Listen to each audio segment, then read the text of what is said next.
Yevropaning markazi, Germaniyaning poytaxti Berlin shahrida odamlarni kuzatib turib bir narsa esimga tushib ketdi. Sizga aytilgan-ku, yoshlarimiz xulqi buzilsa, Yevropa madaniyati buzyapti.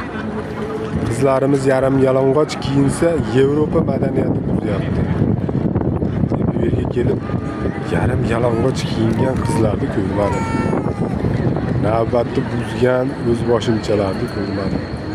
Yo'l qoidasini buzgan, qonunni behurmat qilgan madaniyatsizlarni ko'rmadim. Lekin men bizga aytilgan o'sha biz yoshlarimizni xulqini buzayotgan madaniyatni Rossiyada ko'rgan. Rossiyada och-soch kiyinib yuradi, spirtli ichimlik ko'p ichiladi, hayoti betartib. Shunda bizni yoshlarimizni madaniyatini kim buzgan?